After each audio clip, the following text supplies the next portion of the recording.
Tras heredar 120 millones, un accidente me dejó en el hospital. Mis padres solo querían la llave de mi caja fuerte, no mi recuperación. Al forzarme, mi hermana leyó un archivo y descubrió una verdad impactante: es ella. El lento y rítmico pitido del monitor fue lo primero que oí antes de que el mundo se enfocara por completo. La luz de la tarde se filtraba por las persianas en franjas estrechas y desiguales, proyectando sombras sobre la manta blanca del hospital que me llegaba hasta el pecho.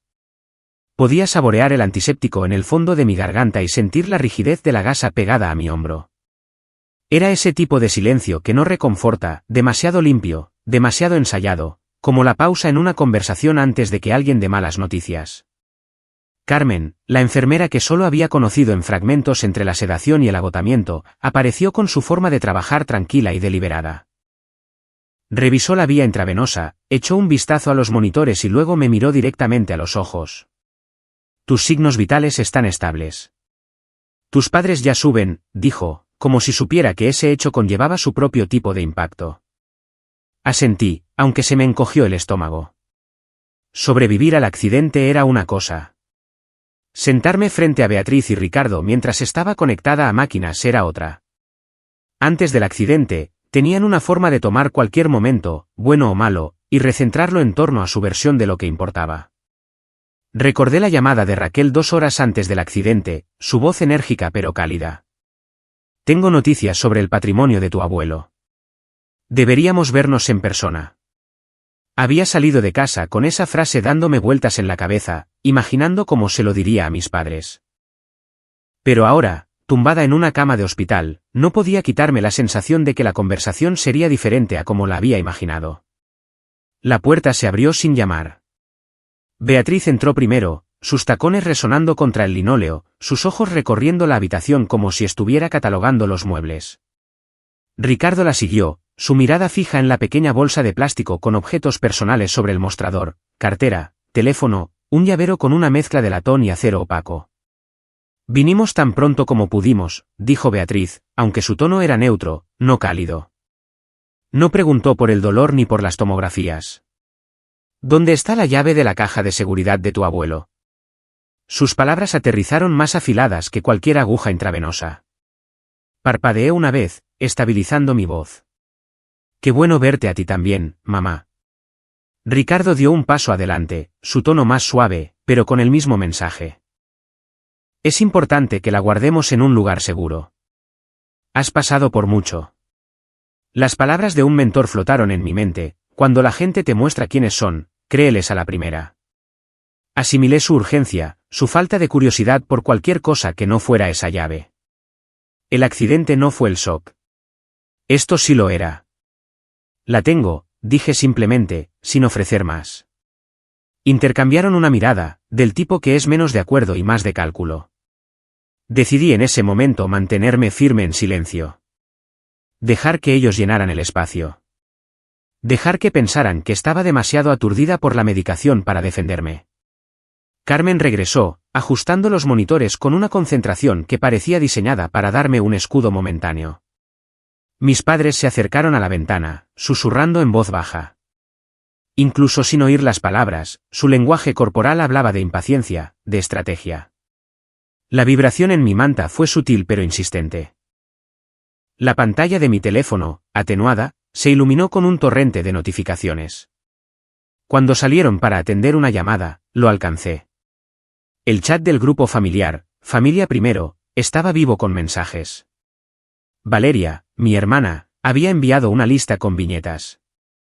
Cada punto, una propuesta para distribuir responsablemente la herencia.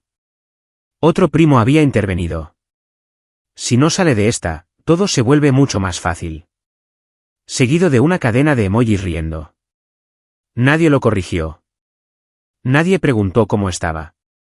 Se me oprimió el pecho. Mis manos estaban frías, firmes, mientras hacía captura de pantalla tras captura de pantalla.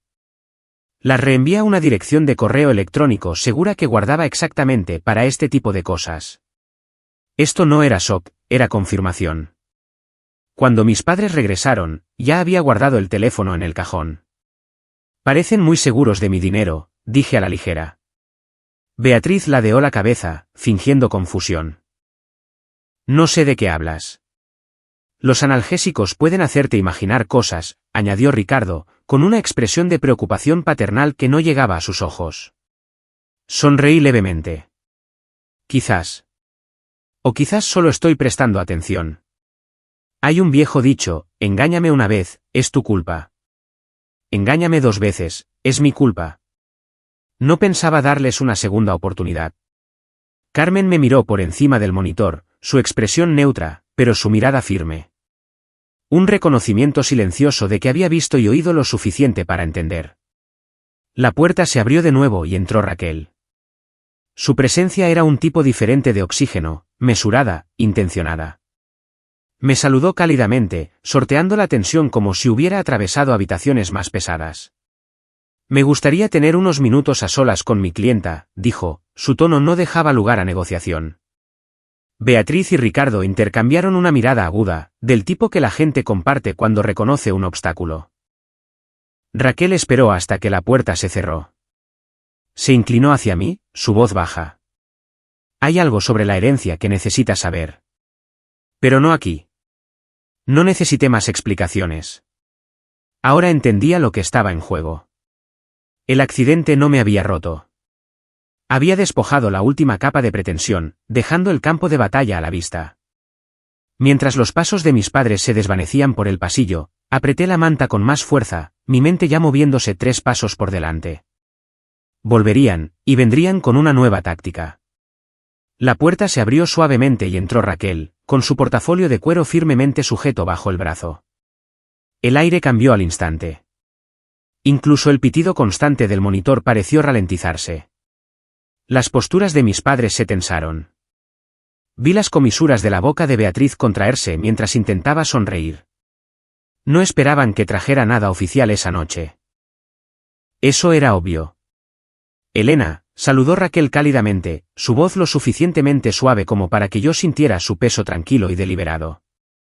Ni siquiera miró el intento de mi madre de entablar una conversación trivial, sino que se colocó junto a mi cama. Vi los ojos de Ricardo desviarse hacia el portafolio.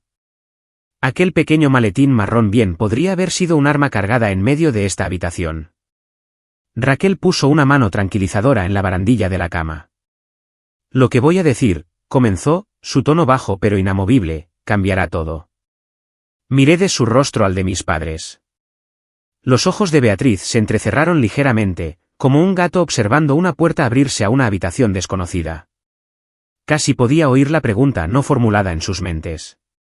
¿Qué sabe ella? ¿Y cómo podemos controlarlo? Por primera vez en todo el día, sentí el primer temblor de la verdadera tormenta cerniéndose sobre nosotros. Raquel no perdió el tiempo. El Tribunal de Sucesiones ha finalizado el procesamiento del testamento de Arturo Vargas, dijo. Cada sílaba caía como una piedra en un estanque en calma. Tú, Elena, eres la única beneficiaria de su patrimonio, que incluye activos líquidos, propiedades y fideicomisos por un total aproximado de $120 millones. Beatriz soltó una risa corta y quebradiza, del tipo que la gente usa para ganar tiempo. Debe ser un error. Un error administrativo, seguramente. Arturo siempre creyó en compartir equitativamente. Ricardo se inclinó hacia adelante, apoyando los antebrazos en las rodillas. Lo que tu madre quiere decir es que este tipo de dinero necesita ser gestionado colectivamente por el bien de la familia. No dije nada. La posesión es 9/10 partes de la ley, susurró en mi mente. Un viejo dicho que el propio Arturo solía recitar. Los ojos de Raquel nunca se apartaron de los míos. El testamento incluye protecciones. Están diseñadas para que sea muy difícil, casi imposible, que alguien que no seas tú reclame estos activos. Capté el destello en la expresión de Beatriz, la incredulidad dando paso al cálculo. Lo había visto antes, el momento en que se daba cuenta de que él encantó por sí solo no le daría lo que quería. La risa de Beatriz se disolvió en una sonrisa forzada. Bueno, por supuesto, si eso es lo que tu abuelo quería, entonces te apoyaremos. Pero la mandíbula de Ricardo se había tensado, el músculo palpitando cerca de su sien. Sus ojos se encontraron. No los míos. Y en esa única mirada, algo pasó entre ellos. No dolor, no alegría, un plan. Raquel pasó a la logística, explicando que todas las firmas se realizarían en privado en su oficina con los testigos adecuados. No hay razón para apresurarse, añadió. Pero tampoco hay razón para demorarse innecesariamente. Podríamos manejar esto en casa, sugirió Ricardo. Mantener las cosas cómodas, lejos de estas frías paredes de hospital. Sonreí levemente. El hospital está perfectamente bien. Sabía que no debía darles la ventaja de jugar en casa. La voz de Beatriz se suavizó, pero sus ojos permanecieron afilados. Solo queremos que descanses, querida. Mentalmente anoté cada cambio de tono, cada intercambio de miradas. El accidente me había dejado magullada, pero mi mente lo estaba asimilando todo. Raquel salió para contestar su teléfono, dejándome a solas con mis padres. Por un momento, pensé que se quedarían. En cambio, Beatriz se escabulló, murmurando algo sobre revisar algo. Minutos después, mi teléfono se iluminó con su nombre. Me estaba llamando desde el vestíbulo del hospital. Hola, cariño, comenzó, con azúcar en su tono. Solo quiero lo mejor para ti. Sé que todo esto debe ser abrumador. Luego, el giro. Tu padre y yo hemos estado hablando. Creemos que sería justo que usaras parte de ese dinero para pagar la casa. Después de todo lo que hemos hecho por ti, es lo justo. Dejé que el silencio se alargara, como se deja que una cuerda se afloje justo antes de tirar de ella. Hablaremos más tarde, dije, mi voz plana, y terminé la llamada. Esa fue la primera máscara que cayó. La cortesía se había desvanecido. La exigencia estaba al descubierto. Le envié un mensaje de texto a Julieta. Ya están dando vueltas. Me recosté contra la almohada, mirando las líneas de luz solar que se abrían paso a través de las persianas. Mi mente repasaba el día como un tablero de ajedrez. La llave de la caja de seguridad, la revelación de la herencia, la llamada de dos caras. Cada movimiento apuntaba a la misma estrategia, acorralarme antes de que pudiera pensar. Bien. Que piensen que estoy acorralada. Ningún documento saldría de las manos de Raquel sin que yo estuviera allí. Ninguna reunión familiar sin testigos. Cada interacción grabada sí era posible. La voz de Arturo resonó en mi memoria, diciéndome una vez, nunca le entregues las llaves a alguien que ya ha intentado forzar la cerradura sin preguntar. Las palabras de Warren Buffett se unieron a ellas, se necesitan 20 años para construir una reputación y 5 minutos para arruinarla. Mis padres no estaban aquí para ayudarme a sanar. Estaban aquí para desmantelarme antes de que pudiera protegerme. Creen que esta cama de hospital es una jaula, me susurré. No tienen idea de que estoy construyendo una fortaleza. La puerta se abrió silenciosamente. Raquel volvió a entrar, con el ceño fruncido. Puede que tengamos que movernos más rápido de lo planeado, dijo en voz baja. Alguien ya ha intentado solicitar una copia del testamento. Sin autorización. Una oleada de adrenalina me recorrió. Eso no era la curiosidad de un extraño. Era un movimiento. Antes de que pudiera responder, la puerta crujió de nuevo. Beatriz y Ricardo entraron juntos, sus sonrisas demasiado amplias, demasiado brillantes, como máscaras para una actuación. Me enderecé ligeramente, apretando la manta. Si este es su juego, pensé, aprenderé las reglas y luego las cambiaré. Beatriz dejó su bolso en la silla. Por el rabillo del ojo, vi la esquina afilada de un sobre de Manila asomando por la parte superior. No era suyo, y sabía exactamente lo que podría contener. Era tarde, y las luces del pasillo fuera de mi habitación se habían atenuado a ese brillo apagado que los hospitales usan para fingir que el mundo duerme. Yo sabía que no era así. Aquí no hay noche real, solo un tono diferente de movimiento constante. Casi me había convencido de que mis padres podrían saltarse una visita tardía cuando la puerta se abrió. Beatriz entró primero, con una sonrisa tensa como si la hubiera practicado en el ascensor. Ricardo la seguía, mirando su reloj incluso antes de mirarme. Sus voces eran suaves, como si estuviéramos en una biblioteca, pero la corriente subterránea era aguda. Todavía despierta, dijo Beatriz a la ligera, dejando su bolso con un movimiento lento y deliberado. Apenas, respondí, observando cómo sus ojos escaneaban la mesa, la silla, la esquina, cualquier lugar excepto mi cara. Ricardo se paró a los pies de la cama, con las manos en los bolsillos. No queríamos molestarte demasiado antes. La enfermera Carmen se demoró cerca de los monitores, fingiendo revisar una lectura, pero podía decir que estaba tomando la temperatura de la habitación de la misma manera que yo. El aire se sentía frágil, como si una frase equivocada pudiera hacerlo añicos. Pensé, no puedes reparar un jarrón agrietado pintándolo por encima. Lo que sea que estuvieran a punto de decir no iba a mejorar esto. El silencio se alargó hasta que Beatriz lo rompió. Eres una maldición, Elena, dijo de repente, su voz lo suficientemente afilada como para cortar la habitación por la mitad.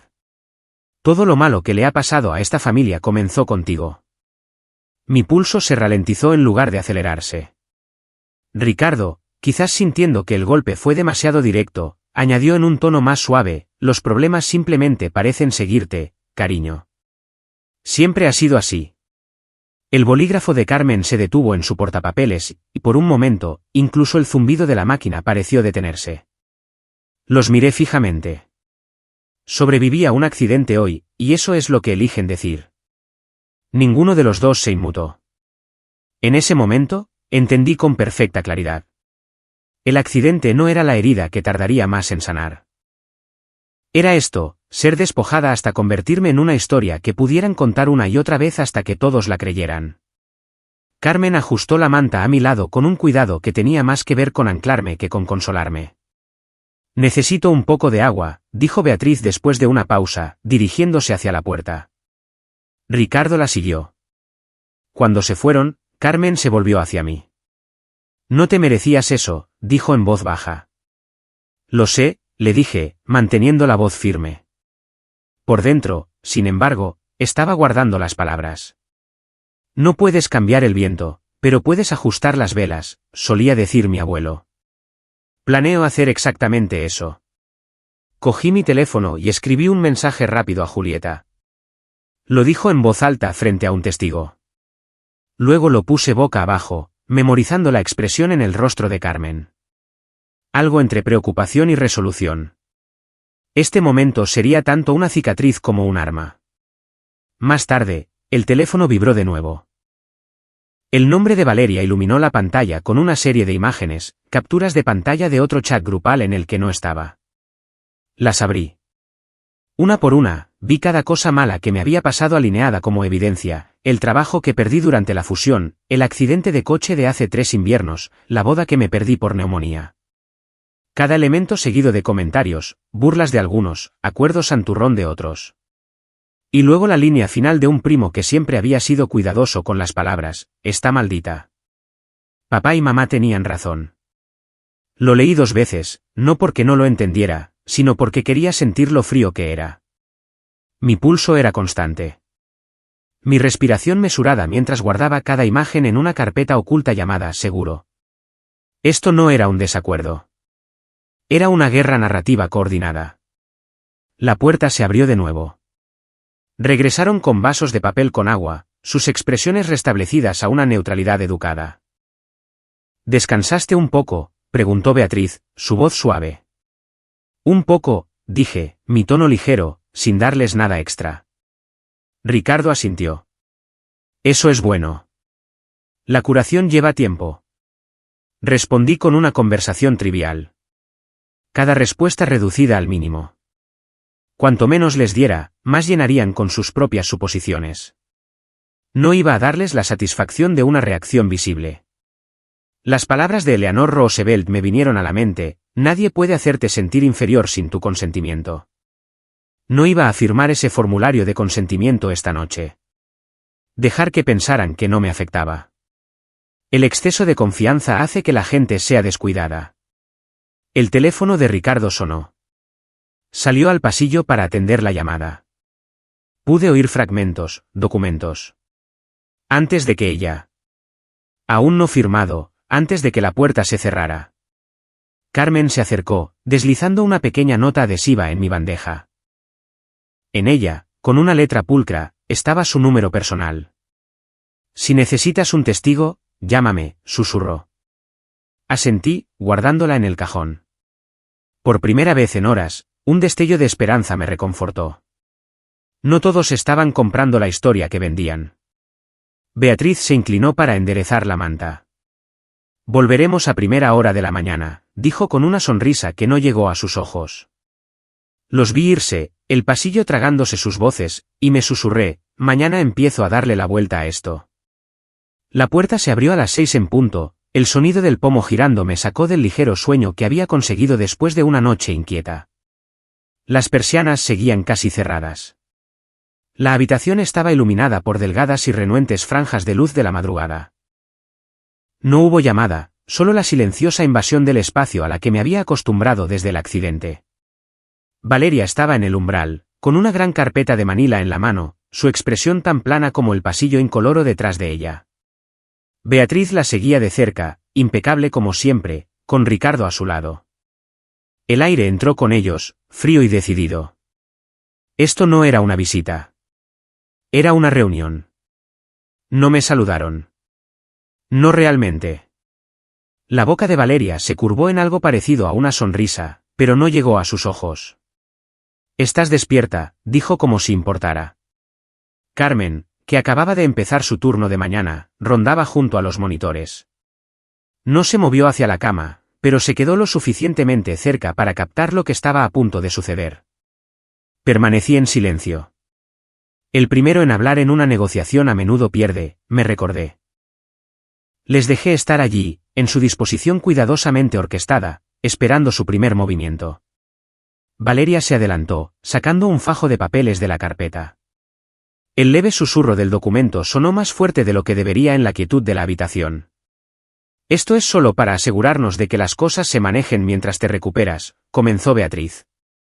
Su voz se suavizó en un tono de preocupación maternal que le había visto desplegar en almuerzos de caridad y funerales. Sacó un pañuelo de papel, secándose la esquina del ojo como si el solo pensamiento de mi situación fuera demasiado para ella. Valeria colocó el papel en mi regazo, perfectamente grapado, el título en la parte superior en negrita, Poder Notarial.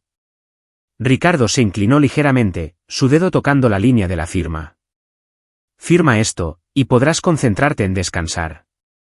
Nosotros nos encargaremos de todo lo demás». Escaneé los párrafos. Lenguaje legal denso que, una vez despojado de su marco cortés, les otorgaba un control arrollador sobre todos los asuntos financieros, cuentas, propiedades, la herencia, todo. «Si confían en mí lo suficiente como para heredar», dije con calma, mirando directamente a Beatriz, «pueden confiar en mí lo suficiente como para gestionarlo». Su sonrisa se tensó, el pañuelo ahora quieto en su mano. «Estás haciendo esto más difícil de lo que tiene que ser». Deslicé los papeles de vuelta hacia Valeria sin mirarlos de nuevo. «No», respondí. «Lo estoy dejando tan claro como es necesario». Carmen se adelantó con el pretexto de revisar mis signos vitales, posicionándose entre el documento y yo. Hizo una pregunta sobre mi presión arterial en un tono que no dejaba lugar para más persuasión legal. Los arrebatos aquí serían munición, una prueba de que era irracional o incapaz. En cambio, dejé que el silencio presionara hasta que se movieron incómodamente. Quería que se fueran inseguros, preguntándose si tenía más influencia de la que pensaban. Empezaron a recoger sus cosas, murmurando entre ellos. Mientras Beatriz levantaba su bolso de la silla, un destello de plata llamó mi atención. Conocía esa curva, ese borde grabado. Era el reloj de bolsillo de mi abuelo, el que me había regalado cuando me gradué de la universidad. Había estado en mi apartamento antes del accidente. «¿Por qué está el reloj del abuelo en tu bolso?», pregunté, mi voz tranquila pero inconfundiblemente directa. Se congeló el tiempo suficiente para confirmar lo que ya sabía. «Lo encontré en el trastero. Pensé en guardarlo a salvo para ti». No me molesté en rebatir la mentira. La archivé, añadiéndola a la creciente lista en mi cabeza. Si se llevan eso, se llevarán cualquier cosa. Cuando se fueron, cogí mi teléfono y le escribí a Raquel. Intentaron un poder notarial esta mañana. También se llevaron el reloj. Su respuesta fue rápida. No firmes nada. Organizaré seguridad para los objetos personales. Deslicé el pequeño sobre del hospital con mis pertenencias debajo de la almohada, cartera, teléfono, llaves. fuera del alcance de cualquiera que no fuera yo. Las posesiones son efímeras. Los principios son permanentes, pensé, comenzando una nueva nota en mi teléfono titulada Líneas que han cruzado. El reloj iba en la parte superior, seguido del truco del documento de esta mañana. Cada incidente era otro ladrillo en el muro que estaba construyendo contra ellos. Carmen regresó poco después, sosteniendo un pequeño trozo de papel entre sus dedos. Lo dejó en mi bandeja, su letra pulcra y deliberada. La vi cogerlo. Si necesitas que testifique, lo haré. La miré a los ojos. Gracias, dije en voz baja. Gratitud, sí, pero también el reconocimiento de que testigos como ella podrían inclinar la balanza cuando importara. El silencio no duró. Mi teléfono vibró. El nombre de Valeria brillaba en la pantalla. Lo abrí para ver la vista previa de su mensaje. Nos estás obligando, Elena. No podemos dejar que lo arruines todo. Lo miré fijamente por un largo momento antes de bloquear la pantalla. Esto ya no era solo por el dinero. Era por el control. ¿Quién lo tenía y hasta dónde llegarían para mantenerlo? Estaba medio reclinada, tratando de perderme en el silencioso zumbido de las máquinas cuando no hubo llamada a la puerta. En su lugar, la puerta se abrió y entraron Beatriz y Ricardo, vestidos como si fueran a una reunión de la junta directiva. Ambos llevaban zapatos lustrados y expresiones afiladas, del tipo que significaba negocios, no consuelo. Raquel ya estaba en la silla junto a mi cama, con una pila ordenada de papeles sobre su regazo. No se levantó, pero una ceja se alzó ante su repentina aparición. No mencionaste que esperábamos compañía, murmuró, sus ojos dirigiéndose a mí. No lo sabía. El aire en la habitación cambió de la manera que lo hace cuando las nubes se mueven sobre el sol. Carmen también estaba aquí, haciendo como que actualizaba mi historial, aunque sabía que estaba registrando cada detalle. Ricardo comenzó con el tipo de conversación trivial que se siente como una trampa. Pensamos en ver cómo te encontrabas hoy, dijo, sonriendo lo suficiente para mostrar los dientes, pero no calidez. He asistido a suficientes negociaciones para saber que el tiempo es una táctica. Esto no era una coincidencia. Estaban vestidos, preparados y aquí para algo específico. Mientras Ricardo mantenía la charla, preguntando por la comida, los niveles de ruido, Beatriz dejó su bolso en la silla lateral. Capté el leve roce de una carpeta deslizándose contra el cuero. La esquina se asomó lo suficiente como para que viera el papel dentro. Papel de alta calidad, pesado, con un monograma en relieve en la esquina. AV, el papel de carta de mi abuelo. La vista me sacudió. Lo conocía tan bien como mi propia firma. Arturo lo usaba para las cartas que quería que se recordaran. ¿Eso es del abuelo?, pregunté, manteniendo un tono casual. La mano de Beatriz se detuvo medio segundo antes de volver a meter la carpeta en el bolso. Solo unos papeles viejos, dijo, su voz ligera, sus ojos sin encontrar los míos. Mantuve su mirada por un momento más, luego la dejé ir, al menos exteriormente. Por dentro, lo registré en el creciente libro de contabilidad de cosas que me estaban ocultando. Si hay algo suyo destinado a mí, dije después de una pausa, me gustaría leerlo. Siempre tenía una forma de dejar las cosas más claras. Sus labios se apretaron. Hablaremos de ello más tarde, dijo, que era lo más cerca de un no que diría delante de Raquel. Ricardo intervino suavemente. Ahora mismo, centrémonos en manejar las cosas como una familia. No rompí el contacto visual con Raquel. Ella asintió levemente, una confirmación silenciosa de que había visto lo que yo había visto. Los secretos tienen peso, y tarde o temprano, se escapan por las grietas. Antes de que el silencio pudiera alargarse demasiado, la puerta se abrió de nuevo. Un hombre con un traje a medida entró, presentado como alguien que estaba aquí, para ayudar con la transición, su abogado. Llevaba una sola hoja de papel en un portapapeles, sonriendo de esa manera pulida que tienen los abogados cuando están a punto de venderte algo que no necesitas. Esto es solo una autorización temporal, explicó, para que su familia pueda manejar asuntos urgentes mientras usted se recupera. Le ahorrará mucho estrés. Extendí la mano para cogerlo. El lenguaje no era de temporal. Era arrollador, más peligroso que el truco del poder notarial. autoridad total sobre las finanzas, los activos, incluso mis decisiones médicas. El estrés, dije, devolviéndoselo, viene de darle las llaves equivocadas a la gente equivocada. El abogado se rió educadamente, como si estuviera bromeando. Beatriz y Ricardo no lo hicieron. Carmen se acercó a mi cama, una pared silenciosa entre nosotros. Volví a coger el papel, lo doblé cuidadosamente y lo dejé en la mesa auxiliar sin firmar. Nada se firmará hasta que mi abogada lo revise, dije claramente. Beatriz se rió, un sonido quebradizo. Somos familia. No hay necesidad de eso. Exactamente por eso estoy siendo cuidadosa, respondí. La sonrisa del abogado flaqueó ligeramente.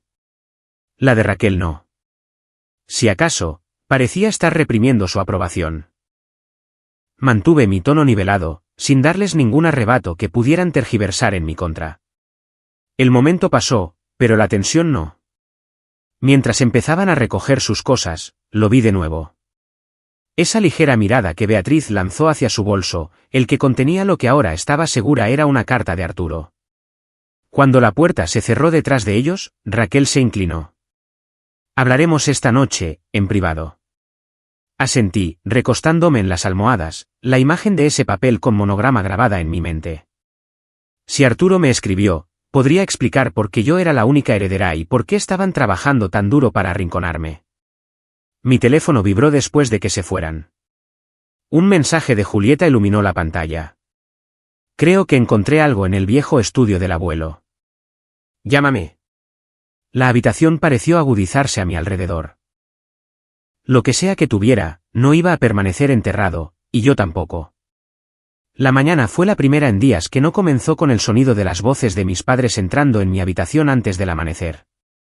El pasillo también estaba más tranquilo, solo el zumbido distante de ruedas sobre el azulejo y los pitidos apagados de otros monitores. Dejé mis ojos cerrados un momento más, tratando de decidir si la quietud era real o simplemente una pausa antes de la siguiente ola. Cuando finalmente los abrí, Carmen entraba con su portapapeles habitual, pero hoy caminaba más despacio. Me dio un breve buenos días, luego miró hacia la puerta antes de acercarse. Había algo en la forma en que se demoraba cerca de la cortina que me dijo que no solo estaba aquí para revisar mi presión arterial. A veces, el silencio no es paz, pensé, observándola escanear la habitación como si se asegurara de que estuviéramos solas. Es solo el ojo del huracán. Decidí no desperdiciar la calma. Si mis padres aún no estaban aquí, este era mi momento para hacer balance y acercar a mis aliados. Alcancé mi teléfono en la bandeja, viendo 2 mensajes de texto no leídos de Raquel y una llamada perdida de un número desconocido con un prefijo de Ginebra. Los ojos de Carmen se dirigieron al teléfono y luego de vuelta a mí. Oí algo anoche, comenzó en voz baja. Y necesitas saberlo antes de que vuelvan. Me dijo que había estado en el puesto de enfermeras cuando pasaron Beatriz y Ricardo, sus voces lo suficientemente altas como para que captara palabras como inestable y autoridad legal. Estaban discutiendo un plan para presentarme como demasiado incapacitada para manejar mis asuntos, una forma de justificar tomar el control del patrimonio. «Puedo escribir un informe de incidente», ofreció. «Sobre lo que dijo tu madre en esta habitación, sobre el reloj, todo». La miré, sorprendida por el riesgo que estaba asumiendo. Una enfermera dejando constancia podría ser un punto de inflexión si esto alguna vez llegaba a los tribunales. «Tienes más poder del que crees», dijo, su tono ahora firme. «Úsalo antes de que lo hagan ellos». «Gracias», respondí, sintiéndolo más de lo que podía demostrar. En este tipo de lucha, incluso los pequeños actos de decir la verdad importaban. Esta era la primera pieza de terreno sólido que me habían ofrecido dentro de estas paredes. Cuando salió para comenzar sus rondas, devolví la llamada perdida. «¿Elena?» La voz era cálida, mayor, irreconocible al instante una vez que dijo su nombre. Elisa Calderón, la vecina de mi abuelo en Ginebra. Explicó que había estado oyendo rumores sobre la pelea por la herencia, pero no era por eso que llamaba. «Tu abuelo me dijo por qué te dejó todo a ti», dijo. «Dijo que entiendes el valor más allá del dinero. Eso no es algo que todos en tu familia puedan afirmar». Apreté el teléfono un poco más fuerte. Elisa continuó contándome sobre una visita de Beatriz y Ricardo unos años atrás, tratando de convencer a Arturo de poner la casa y el terreno a su nombre. Él se había negado sin dudarlo. Me lo dijo justo después, dijo ella. Preferiría dejárselo a alguien que respetara el trabajo que costó ganarlo. Esa eras tú. La validación me golpeó más fuerte de lo que esperaba. Me había estado defendiendo durante días, pero esto era una prueba de que no había imaginado su fe en mí. Si alguna vez necesitas que le diga eso a alguien oficial, lo haré, agregó. Nos despedimos y me senté, dejando que la conversación se asentara.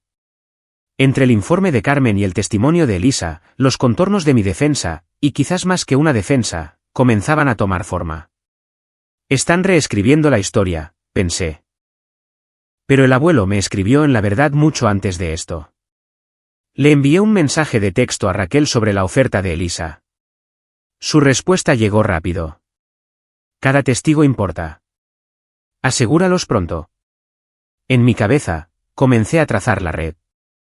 Raquel en lo legal, Carmen como testigo del hospital, Elisa como testigo de carácter. Esto ya no se trataba solo de mantener la línea. Estaba construyendo hacia un movimiento ofensivo. A partir de este momento, grabaría cada llamada, guardaría cada trozo de evidencia. Abrí la aplicación de notas y escribí un título: no negociables, no firmar documentos sin abogado, no reuniones privadas en su territorio, documentar todo. Las palabras de Michelle Obama resonaron en mi mente: no puedes tomar decisiones basadas en el miedo y la posibilidad de lo que podría suceder. No iba a dejar que el miedo dictara el siguiente paso. Mirando la lista, sentí el cambio de reaccionar a dictar mis propios términos. Esta era mi vida, mi herencia, y se manejaría según mis términos. Incluso me permití imaginar la expresión en el rostro de Beatriz cuando se diera cuenta de que cada movimiento silencioso que había hecho había estado apretando una red alrededor de sus planes. El teléfono sonó de nuevo, sacándome del pensamiento. El nombre de Julieta llenó la pantalla. Estoy en Ginebra, dijo sin preámbulos. Necesitas oír esto. Hay algo en el estudio que tu madre no conoce. Mi pulso se aceleró. ¿Qué tipo de algo? No lo diré por teléfono, respondió. Pero podría estar relacionado con lo que has estado buscando. Antes de que pudiera presionar más, Carmen volvió a entrar. Tus padres acaban de llegar, dijo en voz baja. Y trajeron a alguien nuevo. Un hombre de traje. Terminé la llamada, deslicé el teléfono en mi bolsillo y me senté más erguida. Lo que sea que estuviera a punto de entrar por esa puerta, estaba lista para enfrentarlo. Cuando llegué al largo camino de ladrillos de la casa de Beatriz y Ricardo, la luz del atardecer se había enfriado a ese naranja suave que hace que incluso el terreno hostil parezca engañosamente cálido. La puerta principal se abrió antes de que llegara, como si me hubieran estado esperando. Dentro, el aire olía ligeramente a cera para muebles y a algo excesivamente dulce. Pastel de manzana, del tipo comprado en la tienda. Cada pared del pasillo estaba forrada con fotos enmarcadas de mis hermanos, graduaciones, bodas, viajes a la playa. Mi cara no estaba entre ellas. Ni una sola. La sala de estar estaba dispuesta como un escenario. Sillas en ángulo hacia una pared en blanco donde un proyector portátil esperaba. Era una pieza central extraña para una cena familiar. Mi teléfono ya estaba en mi bolsillo, grabando. Las palabras de Raquel de esa mañana resonaban en mi cabeza: observa. No reacciones. Deja que se ahorquen solos. Me guiaron hacia el sofá con una cortesía tan delgada que era transparente. Los otros parientes estaban dispersos por la habitación, cada uno con una bebida. Las conversaciones se silenciaron cuando me senté. Cuando las luces se atenuaron, Valeria tomó el control remoto. Hemos preparado una pequeña presentación sobre el legado familiar, anunció. Las primeras diapositivas eran bastante inofensivas: fotos antiguas de nuestros abuelos, la casa en Ginebra, vacaciones familiares. Luego, mi cara llenó la pantalla, junto con leyendas en negrita: pobre juicio financiero, historial de inestabilidad. Mantuve mi mirada firme. Ricardo se rió, negando con la cabeza. Solo demuestra lo afortunado que es cuando las manos adecuadas gestionan los recursos adecuados. Incliné la cabeza ligeramente. ¿De dónde sacaron esa información? Beatriz intervino antes de que Valeria pudiera hablar. Es solo contexto, querida. No te lo tomes tan en serio. En la habitación, algunos parientes se movieron en sus asientos, su incomodidad tan visible como el brillo de la pantalla. Sabía que algunos de ellos se preguntaban si la diapositiva había cruzado una línea. Me recosté, dejando que la luz del proyector me bañara, mi expresión ilegible. Por dentro, ya estaba pensando en lo limpiamente que este metraje encajaría en una demanda por difamación. Cuando la presentación terminó, me excusé al pasillo. Mis dedos se movieron rápido, enviando un mensaje a Raquel. Acaban de poner una diapositiva pintándome como inestable. Nombre completo y foto. Su respuesta llegó casi al instante. Perfecto. Eso es demandable. Guárdalo todo. Un nuevo mensaje apareció de Julieta. Algo no va bien en tu empresa. Llámame cuando puedas. Guardé el teléfono y volví a la habitación, manteniendo la boca cerrada, dejando que la tensión respirara. No luches con un cerdo. Ambos se ensucian y al cerdo le gusta, me recordé. Más tarde, en la tranquilidad de mi coche, llamé a Julieta. No perdió el tiempo. Iván ha estado llamando a tus clientes, dijo. Le dijo a uno de los más grandes, no vas a volver después del accidente. Les preguntó si estarían abiertos a transferir la cuenta. Presioné mi mano contra el volante. ¿Y te llamaron a ti? Me llamaron porque pensaron que sabría si te ibas a retirar, lo cual no es así porque no lo harás. No, dije, con voz firme. No lo haré. Era casi impresionante, de una manera calculada. Atacar mi credibilidad personal y mi reputación profesional de un solo golpe. La campaña de desprestigio no era aleatoria. Estaba coordinada. Me encargaré de ello, le dije.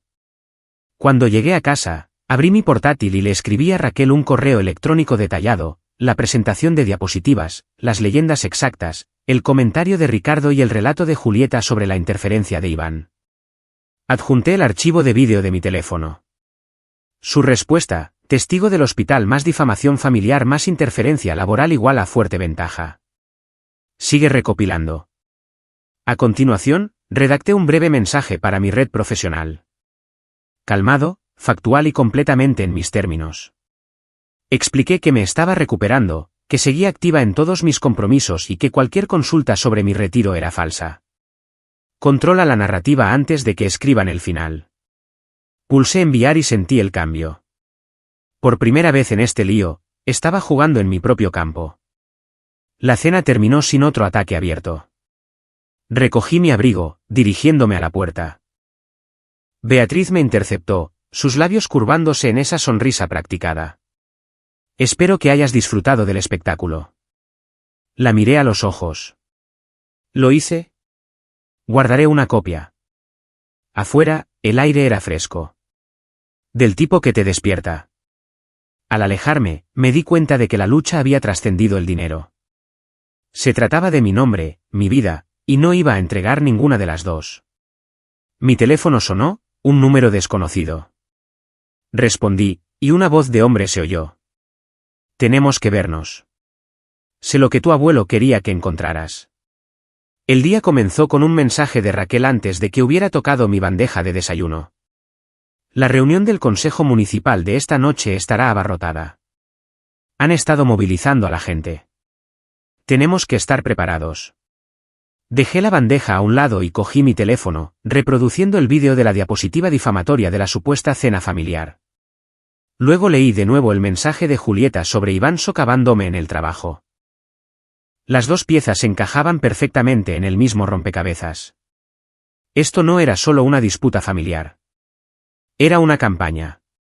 El teléfono sonó y el nombre de Elisa apareció. Estaré allí esta noche, dijo sin preámbulos. Si necesitas que hable, lo haré. Puede que te tome la palabra, le dije. Una hora después, Raquel llegó al hospital. Dejó un sobre acolchado en mi mesa. De Arturo, dijo en voz baja.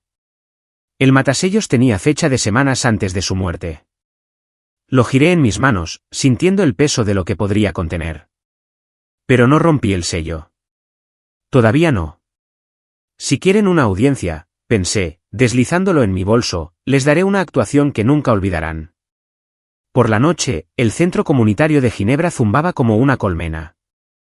Sillas plegables llenaban cada rincón, el bajo murmullo de la conversación disminuía cada vez que pasaba junto a un grupo de vecinos. Beatriz y Ricardo se sentaron en la primera fila, perfectamente enmarcad-os- bajo las luces fluorescentes. Beatriz llevaba una chaqueta entallada del color de la pizarra húmeda. Ricardo tenía su brazo casualmente sobre la silla de al lado, reclamando espacio. Valeria se sentó a su derecha, mirando su teléfono como si tuviera un lugar más importante donde estar. La reunión comenzó con actualizaciones de presupuesto y aprobaciones de zonificación, el tipo de rutina cívica que hace que los ojos se pongan vidriosos. Entonces, Beatriz levantó la mano. Me gustaría abordar un asunto que se ha vuelto relevante para nuestra comunidad, dijo, su voz se oía con facilidad. Sus palabras fueron una clase magistral de insinuaciones, pintándome como inestable, insinuando mi difícil recuperación, cuestionando si el patrimonio estaba en manos responsables. Mantuve mi rostro impasible, escaneando las filas hasta que encontré a Elisa en la parte de atrás, con los brazos cruzados, su mirada fija en el estrado. Raquel estaba cerca de la puerta, ilegible pero lista. Cuando Beatriz terminó, me levanté. ¿Puedo responder? El presidente asintió y me acerqué al micrófono. Me gustaría que todos escucharan algo, dije, sacando mi teléfono del bolsillo. Pulsé play. El pequeño pero claro audio llenó la sala. La voz de Beatriz diciendo, eres una maldición, Elena.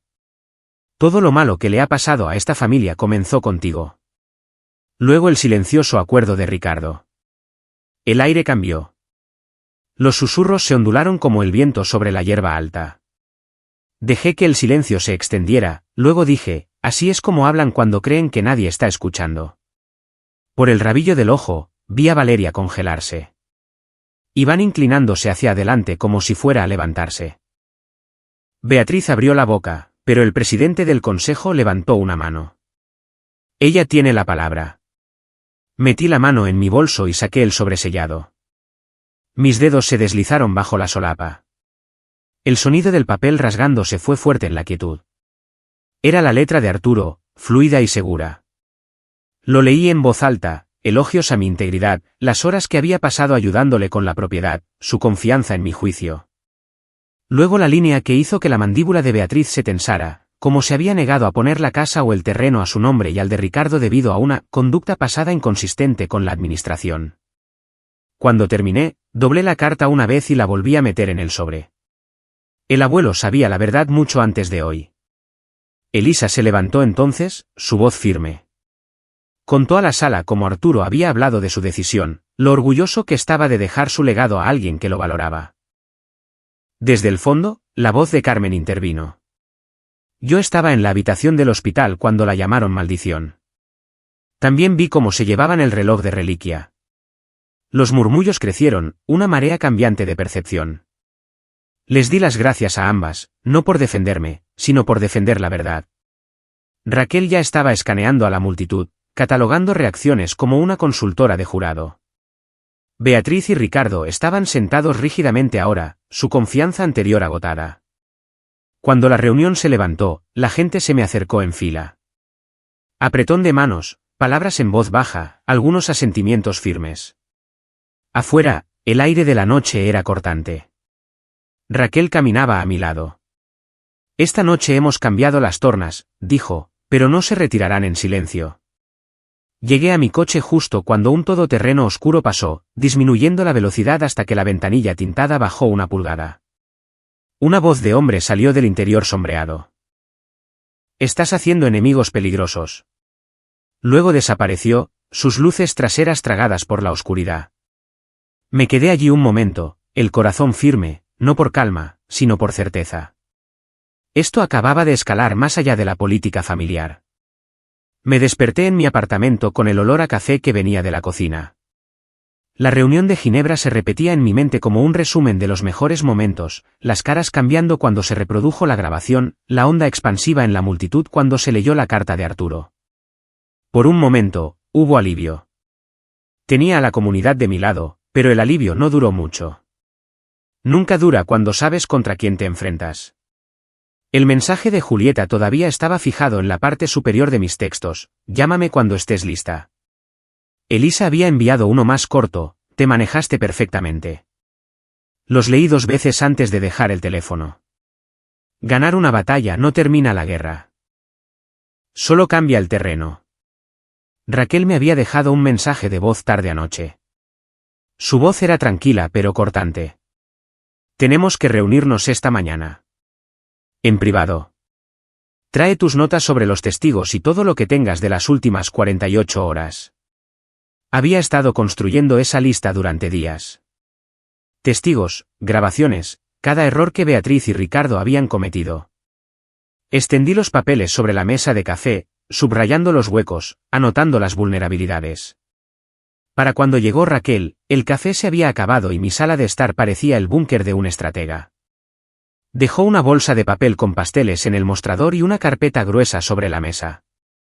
Enmarcador grueso, plan de acción. Repasémoslo, dijo, tomando la silla frente a mí. Revisamos las declaraciones de los testigos. La oferta de Carmen de testificar sobre el comentario de la maldición y el reloj desaparecido. La confirmación de Elisa de la intención de Arturo. La copia de la carta sellada estaba ahora indexada y registrada como prueba. Su plan era directo pero agresivo, presentar una moción preventiva para bloquear cualquier transferencia de activos antes de que pudieran siquiera intentarlo. Estuve de acuerdo, pero añadí, necesitamos controlar la narrativa fuera de los tribunales también. Han estado sembrando dudas sobre mi estabilidad. Esas semillas deben ser arrancadas antes de que crezcan. No discutió. Redactaremos una declaración a los medios después de que se presente la moción. Manténla factual. Manténla limpia. El pacto se sintió sólido cuando nos dimos la mano. No más esperas para contrarrestar sus movimientos. A partir de ahora, nosotras movíamos primero. Mi teléfono sonó a mitad de la reunión. El número era familiar. La sucursal del centro de mi banco. La voz del gerente era educada pero formal. Agradeceríamos si pudiera venir hoy para aclarar algunas preguntas sobre la autoridad de la cuenta. Una campana de alarma sonó en mi cabeza. No había iniciado ningún cambio. La mandíbula de Raquel se tensó. Van a intentar colar algo antes de que presentemos la moción. Vayamos ahora. Cogí mi bolso y salimos en minutos. En el coche, me recordó, deja que hablen primero. Sabrás exactamente a dónde apuntan. La oficina del gerente tenía paredes de cristal, con vistas al vestíbulo principal. A través de ellas, los vi. Beatriz con una chaqueta azul pálido, Ricardo reclinado en su silla como si fuera el dueño del lugar. El gerente se levantó cuando entramos. Señorita Vargas, gracias por venir tan rápido. Sus ojos se movieron entre mis padres y yo. Beatriz comenzó antes de que me sentara. Estamos aquí para ayudar a gestionar las cosas para Elena mientras todavía se está recuperando. Ha pasado por una prueba bastante dura, y esta herencia es sustancial. Sería más seguro si tuviéramos control conjunto, solo hasta que esté de vuelta en plena forma. La dejé terminar, luego saqué de mi carpeta mi identificación, los documentos legales certificados y una copia de la carta sellada de Arturo y los puse frente al gerente. Las instrucciones de mi abuelo fueron explícitas. La autoridad única recae en mí. El gerente leyó la primera página, su postura cambiando a medida que el peso de la misma se registraba. Ya veo. En ese caso, no hay nada más que ajustar. Ricardo emitió un bajo zumbido, casi un gruñido. Debe haber sido un malentendido. Beatriz no se molestó en ocultar su mirada fulminante. Me recosté, firme. Ya que estamos aquí, me gustaría añadir algunas salvaguardas. Verificación por contraseña en todas las cuentas. Ninguna autorización a terceros a menos que esté físicamente presente. Y quiero una confirmación por escrito hoy, añadió Raquel. Asegúrese de que la restricción esté marcada en cada sistema interno. El gerente asintió rápidamente, tomando notas. En 15 minutos, me entregó la confirmación firmada. Al salir, lo sentí. No un triunfo exactamente, sino el sólido clic de una puerta cerrándose desde mi lado. Controla las llaves, me había dicho Arturo una vez, y controlarás el castillo. No miramos atrás al salir del edificio. En el coche, Raquel se abrochó el cinturón de seguridad y exhaló. Se están quedando sin movimientos. Me permití una pequeña sonrisa. Ahí es cuando los jugadores desesperados se vuelven imprudentes. Mi teléfono vibró antes de que el semáforo se pusiera en verde. La voz de Julieta se oyó. Urgente. Tienes que ver lo que encontré escondido bajo las tablas del suelo. La adrenalina se disparó. Es algo que han estado buscando. No creo que ni siquiera sepan que está ahí, dijo. Nos metimos en el tráfico en dirección a su ubicación. 2 manzanas después, lo vi en el espejo lateral. Un sedán negro entrando en nuestro carril. Cuando giramos a la derecha, también lo hizo. Cuando cambiamos de carril, nos siguió. No necesité decirlo en voz alta.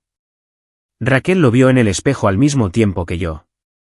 Esto no era una coincidencia. La luz de la mañana a través de las ventanas de la oficina de Raquel se sentía más nítida de lo que debería, como si el día no tuviera interés en suavizar los bordes. Ya estaba sentada en su escritorio cuando entré. Un bloc de notas legal frente a ella y el paquete sellado de Arturo a un lado. Junto a él, un sobre más delgado, sellado y notariado. Esto, dijo, golpeando el paquete sellado, es una segunda carta notariada. Dice exactamente lo mismo que la primera, ¿por qué te dejó todo a ti y por qué tus padres están excluidos? Pero esto, golpeó el sobre más pequeño, es la cláusula de protección. Es hermética. Legalmente, les corta el acceso a cualquiera de los activos, sin importar lo que presenten. Tomé aliento, dejando que el peso de ello se asentara. La armadura se forja antes de la batalla, no durante ella. Arturo me había dicho una vez, había estado forjando esto durante años. Trazamos el orden de los testigos. Elisa para establecer la intención, Carmen para confirmar lo que sucedió en el hospital, y luego yo, con la carta de Arturo como ancla. Los ojos de Raquel se encontraron con los míos. Este será el momento en que la balanza se incline para siempre. ¿Estás lista? Sí, dije. ¿Terminemos con esto? 2 días después, el tribunal de sucesiones olía ligeramente a papel viejo y madera pulida. Las sillas de respaldo alto a lo largo de la pared estaban llenas, el silencio roto solo por el movimiento de archivos. Beatriz y Ricardo se sentaron en la mesa opuesta, con un aspecto lo suficientemente compuesto como para estar en la portada de una revista. Julieta estaba en la última fila, dándome un sutil asentimiento. El juez echó un vistazo al expediente, señalando el interés público del caso debido a la prominencia local de la familia. El abogado de Beatriz se levantó primero, pidiendo una aclaración sobre la validez del testamento. Su tono era pulido pero insistente. No respondí. Esta era la arena de Raquel. Comenzó con Elisa.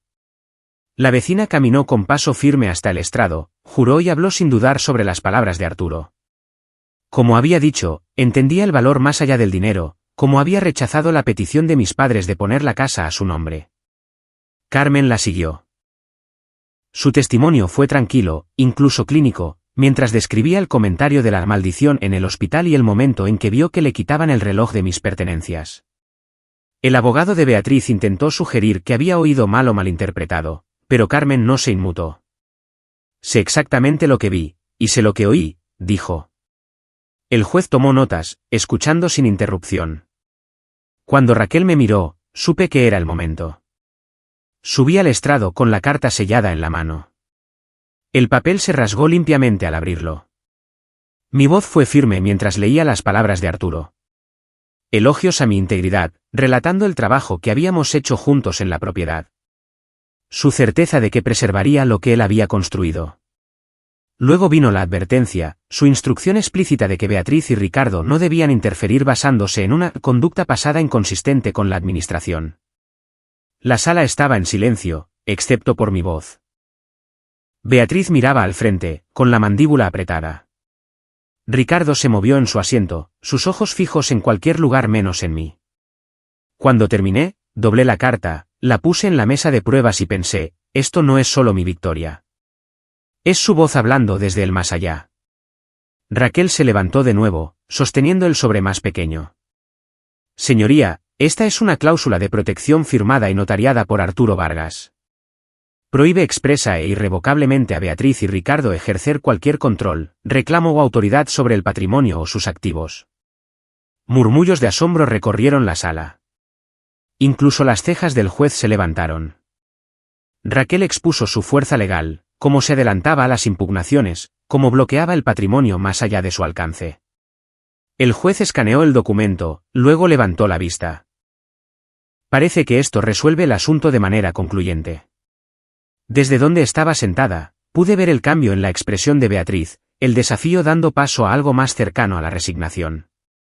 El mazo aún no había caído, pero la forma del resultado estaba grabada en piedra. El juez convocó un receso antes de emitir el fallo final. Mientras me levantaba, Raquel se inclinó. Hemos ganado en el papel, pero podrían intentar algo fuera de él. Mantente alerta. En el pasillo, el bullicio de la conversación se sentía a kilómetros de distancia hasta que un hombre que no reconocí pasó a mi lado, deslizando una nota doblada en mi mano sin detenerse. Esperé hasta que desapareció entre la multitud para abrirla. En letra pequeña y cuidadosa, Arturo dejó algo más. Ellos no lo saben, pero yo sí. Mi pulso se aceleró. Deslicé la nota en mi bolsillo sin mostrársela a Raquel. Para cuando llegamos a las escalinatas del juzgado, sabía que esto no había terminado.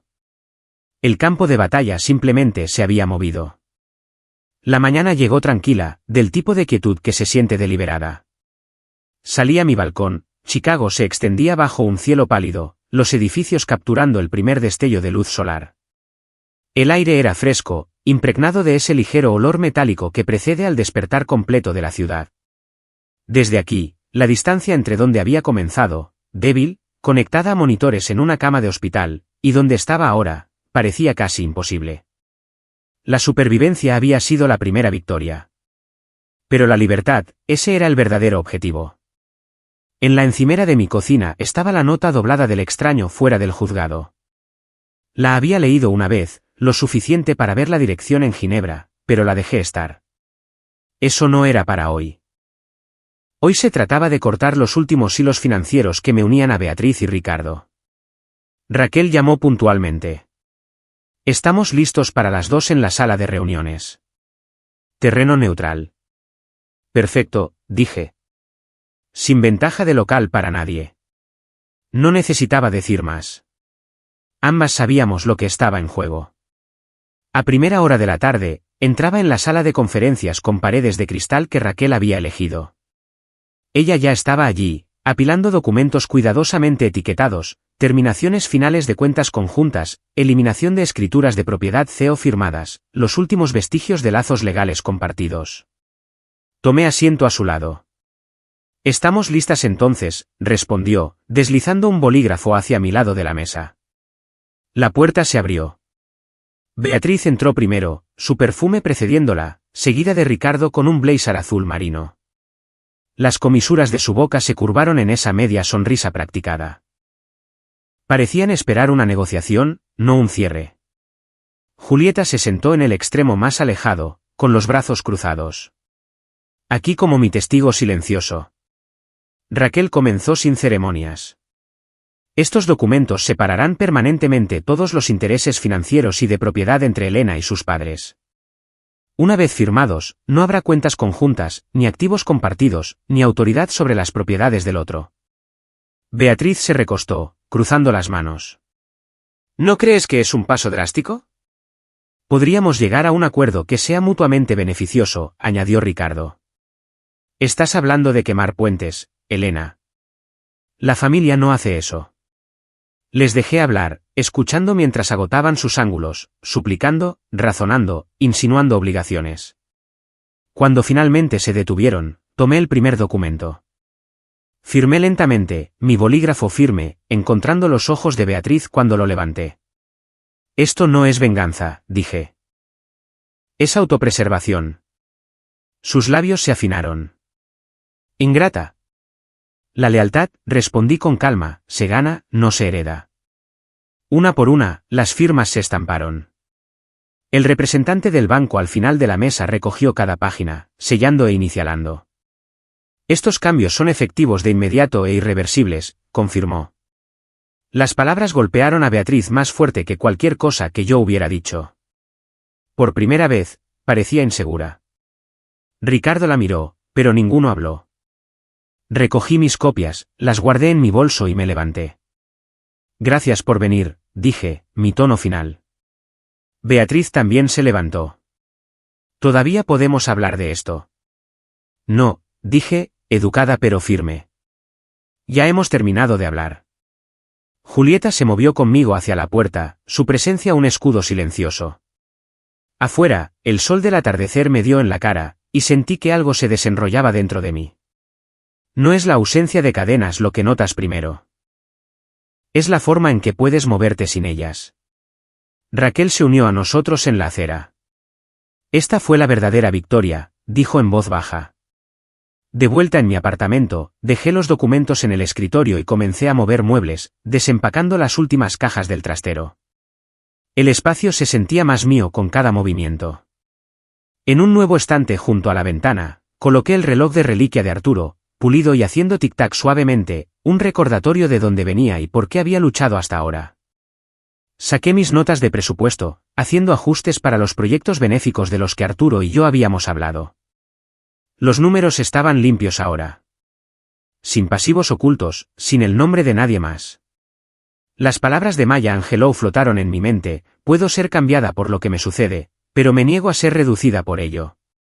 Antes del atardecer, envié mensajes a las personas que habían estado a mi lado. Carmen, Elisa, Julieta, Raquel. Solo 2 palabras para cada una, gracias. Al caer la noche, me serví una taza de té y me senté junto a la ventana. Las luces de la ciudad parpadeaban en la distancia. Desdoblé la nota del extraño por fin. Una dirección en Ginebra. Debajo, lo que dejó todavía está allí. Mi pulso se aceleró. Tomé una foto y se la envié a Raquel con un breve texto. Tenemos que ir mañana.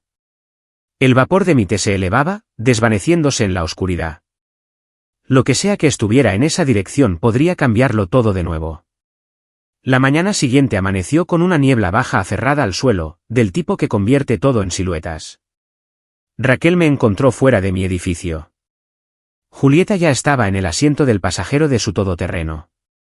Subí, agarrando la nota con la dirección de Ginebra como si pudiera disolverse si la soltaba. Ninguno de nosotros dijo mucho en el camino. El silencio parecía la armadura adecuada para lo que podríamos encontrar. Salimos de la carretera principal hacia un camino de grava bordeado de maleza con puntas de escarcha. Al final, había un granero de almacenamiento desgastado, su pintura roja desvaída hasta el óxido. Mateo, el hombre de las escalinatas del juzgado, esperaba junto a las puertas con candado. Su abrigo estaba gastado, su apretón de manos firme. Arturo confiaba en mí, dijo sin preámbulos. Dijo que si las cosas se ponían feas, necesitarías lo que hay aquí dentro. Lo miré a los ojos. Si esto es lo que creo que es, se acaba hoy. Deslizó la llave en la cerradura. El metal gimió al girar. Dentro, el aire era frío y olía a cedro y polvo. Un gabinete de acero estaba en la esquina, su superficie rayada, pero resistente. Mateo sacó otra llave de su bolsillo y me la entregó. Tu abuelo me hizo prometer que solo tú abrirías esto, dijo. La cerradura hizo clic y las puertas se abrieron para revelar libros de contabilidad cuidadosamente apilados, sobres gruesos sellados con sellos notariales y un pequeño maletín negro. Dentro del maletín, una memoria USB y un sobremarcado con la letra de Arturo, para Elena. Julieta se inclinó. Esa es su letra. La reconocería en cualquier parte. Inserté la memoria USB en mi portátil. La pantalla se iluminó con un archivo de vídeo. Arturo apareció, saludable, su voz firme. Si estás viendo esto, es que han hecho su movimiento, comenzó. Y si lo han hecho, quiero que todos sepan exactamente por qué mi testamento dice lo que dice. Beatriz y Ricardo, sus patrones son claros. Toman, manipulan, y lo llaman amor. Elena, siempre has entendido que el valor no es solo dinero, es integridad.